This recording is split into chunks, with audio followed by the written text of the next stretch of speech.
بسم اللہ الرحمن الرحیم۔ شروع اللہ کے نام سے جو بڑا مہربان نہایت رحم والا ہے۔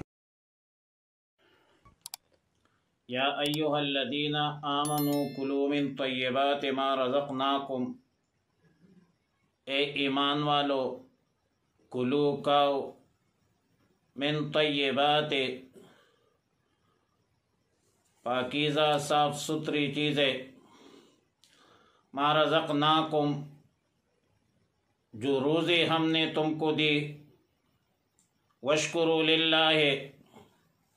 اللہ کا شکر ادا کرو، ان کنتم ایاہ تعبدون اگر تم اللہ کی عبادت کرنے والے ہو، اللہ کے بندے ہو۔ آیات مذکورہ میں پاکیزہ صاف ستھری چیزوں کے کھانے کا حکم اور اللہ نے جو نعمتیں عطا فرمائی ہے اس پر اللہ کا شکر اور اللہ کی بندگی کا ذکر ہے۔ ما رزقناکم میں اس نقطہ کی طرف اشارہ ہے کہ جو رزق روزی ہم نے آپ کو دی ہے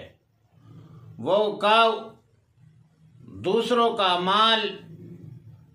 چھین کر یا چرا کر یا خیانت کر کے استعمال نہ کرو، اگرچہ وہ فی نفسہ حلال ہو، صاف ہو، ستھرا ہو، لیکن اگر کسی اور کا ہو تو اس کے استعمال کھانے پینے سے ضرور گریز کرو، کیونکہ حرام کھانے سے اخلاق رذیلہ پیدا ہوتے ہیں، عبادت کا ذوق ختم ہو جاتا ہے، حرام کھانے سے دعائیں قبول نہیں ہوتی، اور رزق حلال سے دل میں ایک نور پیدا ہوتا ہے، رذیل اخلاق سے نفرت پیدا ہوتی ہے، عبادت میں دل لگتا ہے، گناہ سے دل گھبراتا ہے اور دعائیں قبول ہوتی ہے۔ جو ہدایت اللہ نے امت محمد عربی صلی اللہ علیہ وسلم کو دی، فرمایا یا ایھا الذین آمنوا کلوا من طیبات، بالکل اسی طرح ہدایت اللہ نے انبیاء علیہم السلام کو دی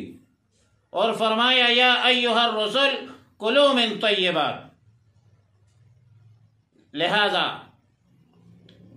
طیبات پاکیزہ صاف ستھرے اور حلال چیزوں کا استعمال کرو، اور نبی علیہ الصلوۃ والسلام نے فرمایا کہ بہت سارے لوگ طویل السفر، پریشان حال، اللہ کے سامنے دعا کے لیے ہاتھ پھیلاتے ہیں، فیقول یا ربی یا ربی یا ربی، اور کہتے ہیں کہ اے میرے رب، اے میرے رب، اے میرے رب، لیکن اکلہ حرام ولبسہ حرام وشربہ حرام فکیف یستجاب الدعوات۔ جس کا کھانا بھی حرام، جس کا پینا بھی حرام، جس کا لباس بھی حرام، تو ان حالات میں ان کی دعائیں کیسے قبول ہوگی؟ لہذا حرام کھانے سے ہر حال میں گریز کرنا چاہیے۔ انما حرم علیکم المیتۃ والدم ولحم الخنزیر وما اہل به لغیر اللہ، اس لیے کہ تم پر حرام کیا جاتا ہے المیتۃ مردہ جانور، مردارہ، والدم اور خون، ولحم الخنزیر اور سور کا گوشت، وما اہل به لغیر اللہ اور جس جانور پر پکارا جائے نام اللہ کے بغیر۔ آیت مذکورہ میں ان حرام چیزوں کا بیان ہے جن کو مشرکین حلال سمجھتے تھے، اور آیت مذکورہ میں حصر کے ساتھ 4 چیزوں کا ذکر ہے: مردار جانور، بہنے والا خون، سور کا گوشت، اور وہ جانور جس پر اللہ کے بغیر کسی غیر کا نام پکارا جائے۔ اب سوال یہ ہے کہ انما کلمہ حصر ہے، اور کلمہ حصر کے لیے استعمال ہوتا ہے، اور جب انما کلمہ حصر کے لیے تو یہاں پر کلمہ حصر کے لیے استعمال کر کے حرام چیزوں کو صرف 4 میں بند کر دیا، محصور کر دیا، جبکہ دیگر بہت ساری چیزیں اور بھی حرام ہے، شراب ہے وغیرہ۔ تو یہ اس حصر کا مطلب اور مقصد پھر کیا ہے؟ جواب یہ ہے کہ یہاں چوپائیوں کی حلت اور حرمت کا ضابطہ بیان کرنا مقصود نہیں ہے، بلکہ مقصود مشرکین کے اپنے طرف سے حلال کردہ جانوروں کی تردید ہے،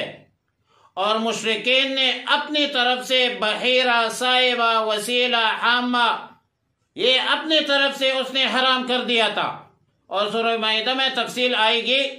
لیکن جن چیزوں کو تم نے حرام قرار دیا ہے یہ تمہارا اپنا قانون ہے، قانونی الہی نہیں ہے۔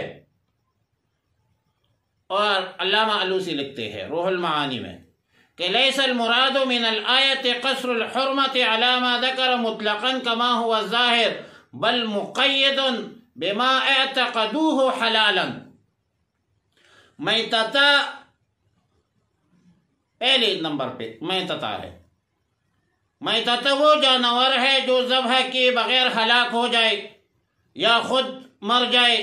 یا ذبح کیا لیکن ذبح کے وقت شریعت کے مطابق نہیں تھا۔ وہی التی ماتت من غیر زکات شرعیت کذا فی روح المعانی، بغیر ذبح کے یا غیر شرعی طریقے سے یہ میتتا ہے۔ البتہ دو میتتا ایسے ہیں جو بغیر ذبح کے حلال ہے۔ نبی علیہ الصلوۃ والسلام نے فرمایا کہ احلت لنا المیتتان السمک والجراد، رواہ احمد وابن ماجہ والدارقطنی۔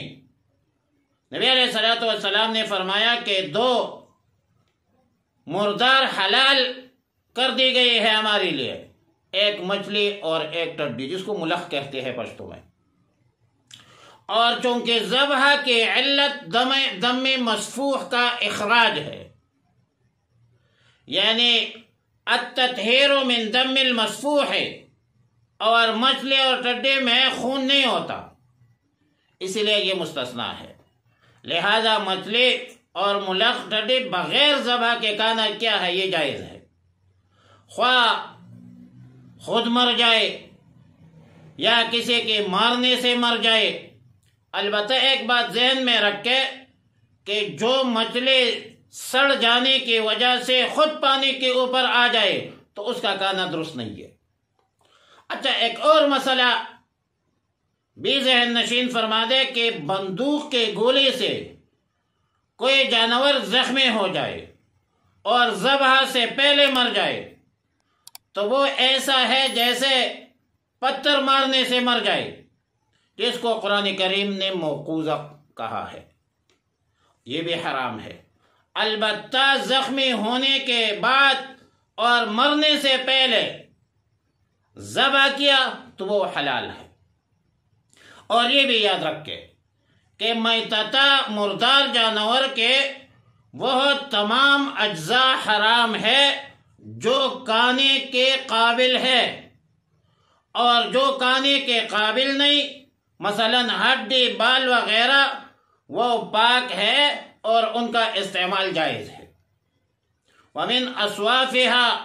واوبارها واشعارها اساسا ومتاعا الى حين۔ البتہ کال جو ہے، چمڑا، یہ دباغت سے پہلے حرام اور دباغت کے بعد جو ہے یہ پھر حلال ہو جاتا ہے۔ والدم، اور خون، سورہ انعام میں ہے او دم مسفوحا، یعنی بہنے والا خون، لیکن یہاں بھی دو خون مستثنا ہے۔ نبی علیہ الصلوۃ والسلام نے فرمایا احلت لنا الدمان الکبد والطحال، ہمارے لیے دو منجمد خون حلال اور پاک ہے، ایک جگر اور ایک تلی،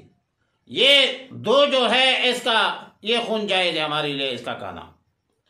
ایک اور فقہ مسئلہ ذہن نشین فرما دے کہ مچھر، مکھی، کٹمل اس کا خون اگر زیادہ ہو تو ناپاک ہے، دھونا ضروری ہے اس کا۔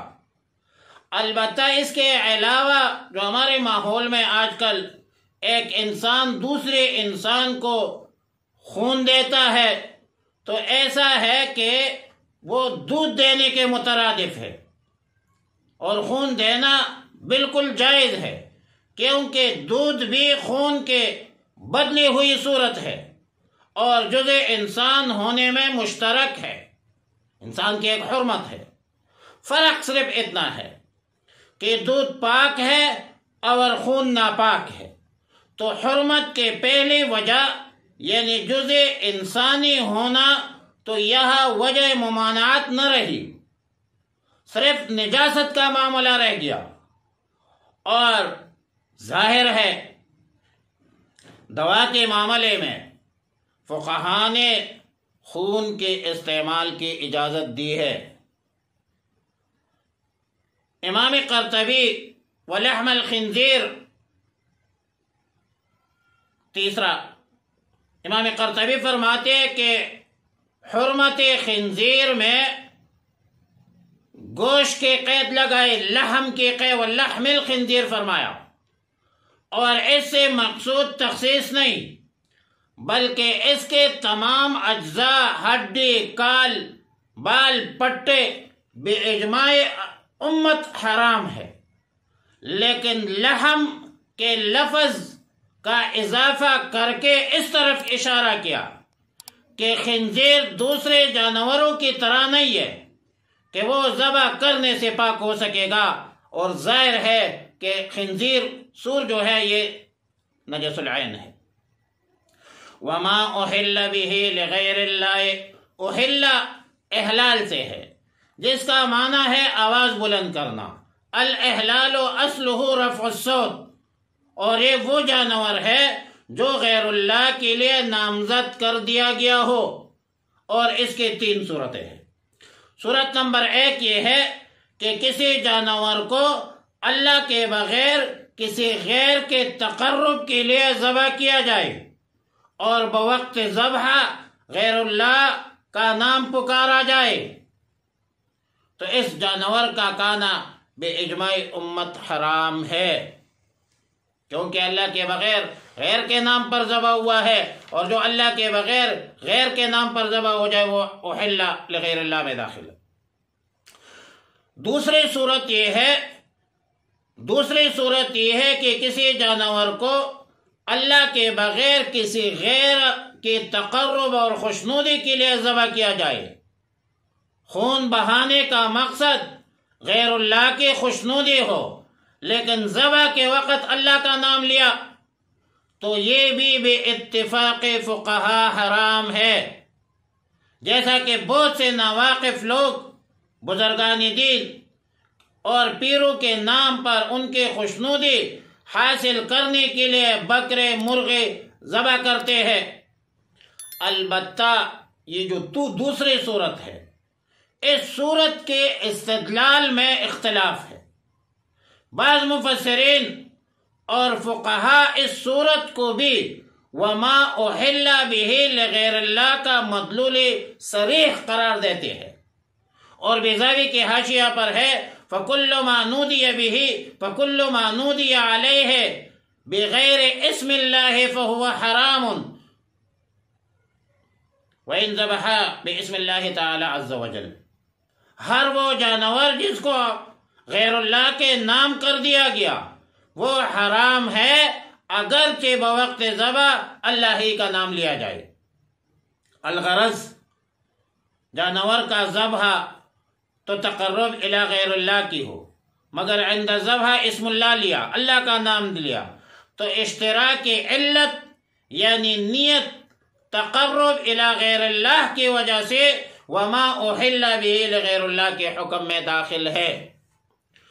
تیسری صورت یہ ہے کہ جانور کا کان کاٹ کر یا کوئی دوسری علامت لگا کر تقرب الی غیر اللہ کے لیے چھوڑ دیا جائے، نہ ان سے کام لیا جائے اور نہ ان کو ذبح کرنے کا ارادہ ہو، بلکہ اس کے ذبح کرنے کو ناجائز سمجھتے ہو، تو یہ جانور وما احل لغیر اللہ اور وما ذبح علی النصب دونوں صورتوں میں داخل نہیں ہے، بلکہ اس قسم کے جانور کو بحیرہ، صائبہ وغیرہ کہا جاتا ہے۔ اس حرام عمل کی وجہ سے جانور کو آپ حرام نہیں قرار دے سکتے، بلکہ حرام سمجھنے میں باطل عقائد کی تائید حاصل ہوتی ہے، اس لیے یہ جانور حلال ہے اور شرع اصول کے مطابق یہ جانور اپنے مالک کی ملکیت سے خارج نہیں ہے۔ اب اگر مالک اپنے اس جانور کو فروخت کرے، بیچ دے یا ہبہ کرے تو مالک کے لیے جائز ہے، فروخت کرنا بھی جائز ہے، ہبہ کرنا بھی جائز ہے، اور شرعی طریقے سے اللہ کے نام پر ذبح کرے تو کھانا بھی جائز ہے۔ ایک چوتھی صورت جو حیوانات کے علاوہ ہے، مثلا لوگ چاول، مٹھائی وغیرہ جب اللہ کے بغیر غیر کے نام پر نظر منت کے طور پر ہندو لوگ بتوں پر اور بعض ناسمجھ جاہل مسلمان مزاروں پر چڑھاتے ہیں، تو اشتراک علت یعنی تقرب الی غیر اللہ کی وجہ سے وما احل به لغیر اللہ کے حکم میں ہے اور وہ بھی حرام ہے، اور یہ مسئلہ اجتہادی ہے، قیاسی ہے، جس کو نص قرآنی متعلقہ حیوانات پر قیاس کیا گیا ہے۔ واللہ اعلم بالصواب۔